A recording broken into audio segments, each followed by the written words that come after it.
राधे राधे, जय श्री कृष्णा दोस्तों। कैसे हैं आप लोग? आई होप आप लोग स्वस्थ होंगे और बहुत बहुत खुश होंगे। दोस्तों, मैं अपने सुबह के कामों में लगी हुई हूँ। सबसे पहले मैं झाड़ू लगाऊंगी। फ्रेंड्स, आंगन में बहुत ज़्यादा गंदा हो जाता है क्योंकि जो अमरूद हैं वो पके पके अमरूद गिरते रहते हैं और फ्रेंड्स खा इसलिए नहीं सकते क्योंकि सारे अमरूद में कीड़ा लगा हुआ है। ऊपर से तो अमरूद अच्छे दिखाई देते हैं लेकिन अंदर से ख़राब निकलते हैं। और फ्रेंड्स, जो कड़ी पत्ता है उस पर भी बीज आए हुए हैं, वो बीज गिरते रहते हैं पक पक के। तो सबसे पहले मैं आंगन में ही झाड़ू लगा लूँगी क्योंकि फ्रेंड्स आज थोड़ा देर से उठी हूँ मैं। सर में बहुत ज़्यादा दर्द था मेरे, तो इसलिए धूप आ जाएगी फिर आंगन में। तो सबसे पहले आंगन में ही झाड़ू लगाऊंगी, उसके बाद अंदर लगाऊंगी। रोज़ पहले मैं अंदर झाड़ू लगाती थी और तब बाहर लगाती थी। तो फ्रेंड्स, आंगन की लिपाई तो अभी हो नहीं पाई है क्योंकि बरसात है, तो अगर मैं लिपाई कर दूंगी तो दोबारा से बह जाएगा। तो इसलिए अच्छे से झाड़ू ही लगा देती हूँ। जब आंगन सूख जाएगा, अच्छे से धूप निकलने लगेगी, तब मैं लिपाई करूँगी। तो मैं वही झाड़ू लगा रही हूँ फटाफट फ्रेंड्स। और नाश्ता भी मैं साफ़ सफाई करने के बाद ही बनाऊँगी, पहले साफ़ सफाई का ही काम निपटाऊँगी। तो फ्रेंड्स, जल्दी से झाड़ू लगा लेती हूँ, उसके बाद अंदर झाड़ू लगाऊँगी। फ्रेंड्स, हमारे यहाँ पर कावड़ के दिनों में भक्ति गीत बजते रहते हैं और भंडारे भी होते हैं। हमारे कस्बे में भी होते हैं भंडारे। और कावड़ के दिनों में फ्रेंड्स बस वगैरह सब बंद हो जाती हैं, तो इसलिए मुझे भी अपनी ननंद की कोथली लेके जाना है, लेकिन मैं अभी नहीं जा पा रही हूँ क्योंकि बस बंद है। तो जब बस चलने लग जाएंगी मैं तभी जाऊँगी, तो अभी तो नहीं जा पाऊँगी। यहाँ पर शिवरात्रि के बाद शायद 3 तारीख में बस चलेंगी, 2 तारीख तक बस बंद है। जब शिवरात्रि पे सब कावड़िया जल चढ़ा देते हैं उसके बाद ही बस चलनी शुरू होती हैं। तो अभी तो फ़िलहाल बंद है और कस्बे में भंडारे वगैरह हो रहे हैं। जो हमारे यहाँ पर नहर की पटड़ी है, वहाँ से बहुत सारे कावड़िया जाते हैं, तरह तरह की रंग बिरंगी कावड़ लेके भोले बाबा की, और जो पूरा महादेव है वहाँ पर जल चढ़ाते हैं। फ्रेंड्स, आंगन में झाड़ू लगा दी है। अब मैं जहाँ पर हम सोए हुए थे वो कपड़े उठा देती हूँ क्योंकि अनन्या यहाँ पर सोई हुई थी, मैं पहले जग गई थी, तो अब वो भी उठ के अंदर लेट गई है। तो मैं ये मच्छरदानी हटाकर ये कपड़े भी उठा लूँगी यहाँ से क्योंकि फिर बरामदे में भी झाड़ू लगेगी। तो ये फटाफट से कपड़े उठा लेती हूँ। फ्रेंड्स, भोले बाबा की जब कावड़ के दिन आते हैं तो यहाँ पर हमारे कस्बे में बहुत मन लगता है। पहले जब हमारी माँ जी जिंदा थी तो एक बार हम घूमने भी गए थे उनके साथ कावड़ देखने। और जब पहले खेत वगैरह में जाते थे हम, तब भी कावड़ देखते थे। इस बार तो मैंने नहीं देखी है, अभी मैं गई नहीं हूँ खेत की तरफ, लेकिन पहले देखी है। बहुत मन लगता है, रंग बिरंगी भोले बाबा की कावड़ देखते हैं जब, तो बड़ा अच्छा लगता है। पहले तो मेरा भी मन करता था कि मैं कावड़ लाऊं, लेकिन मैं अभी तक ला नहीं पाई हूँ। 1-2 बार मैंने पहले बोला भी था, लेकिन फिर किसी कारण से जा नहीं पाए थे।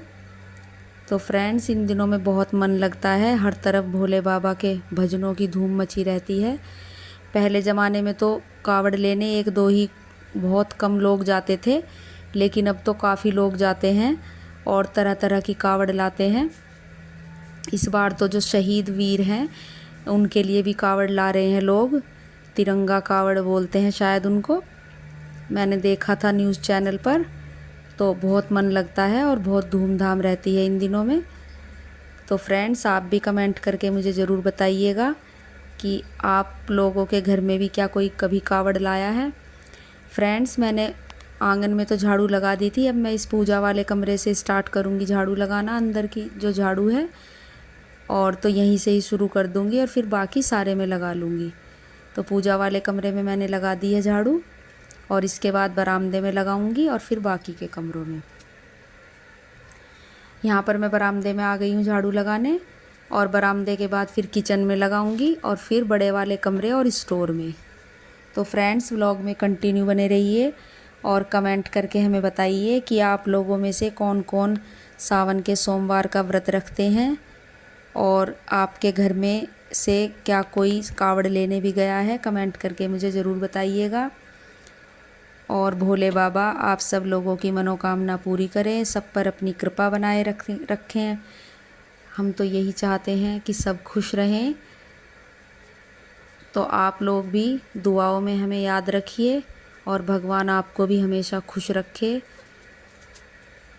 फ्रेंड्स, अब मैं किचन में आ गई हूँ और किचन में पहले गैस वगैरह साफ़ कर लूँगी, स्लैब वगैरह झाड़ दूँगी, उसके बाद ही नीचे झाड़ू लगाऊँगी।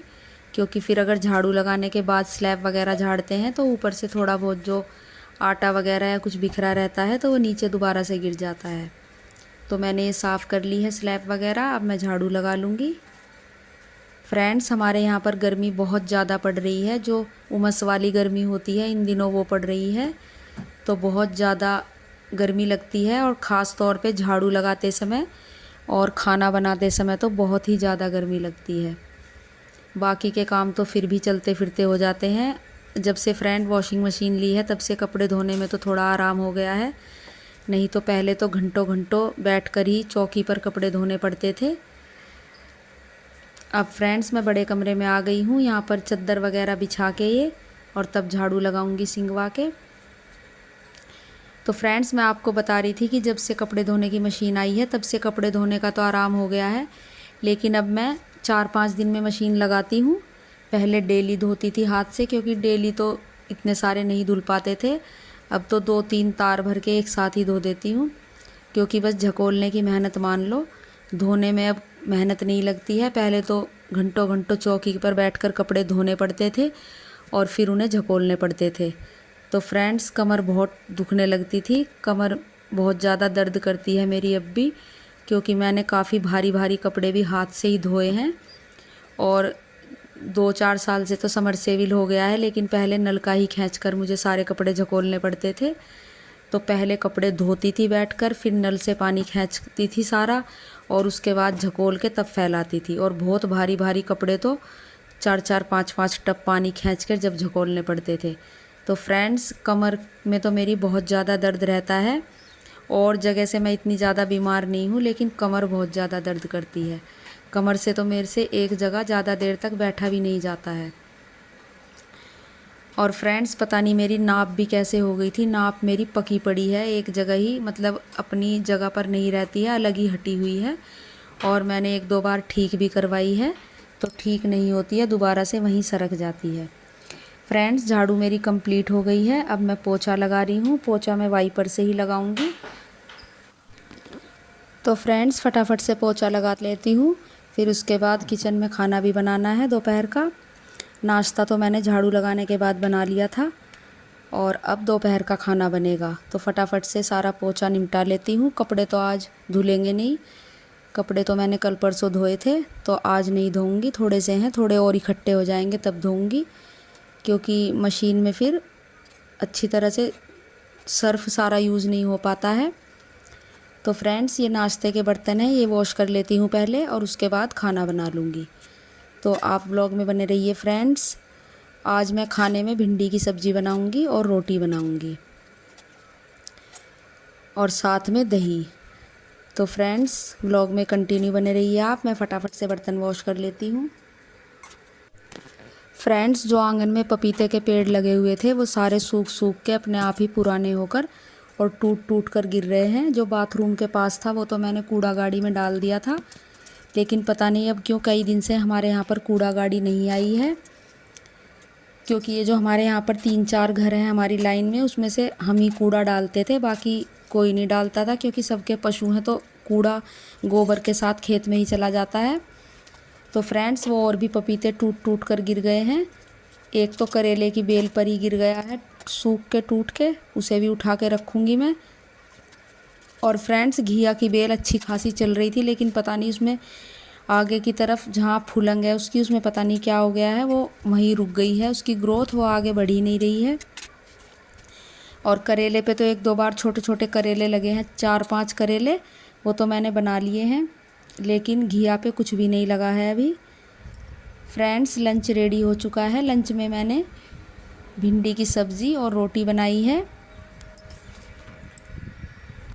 और फ्रेंड्स, रात बेसन का हलवा बनाया था, तो ये बचा हुआ था थोड़ा, ये वही ले लिया है अनन्या ने। फ्रेंड्स देखिए, खेत में मोर नाच रहा था, इतने में कैमरा उठा के लाई, इतने नाचना बंद कर दिया। तो कल मिलते हैं फ्रेंड्स एक नए व्लॉग वीडियो में, तब तक खुश रहिए, मुस्कुराते रहिए। राधे राधे, जय श्री कृष्णा दोस्तों।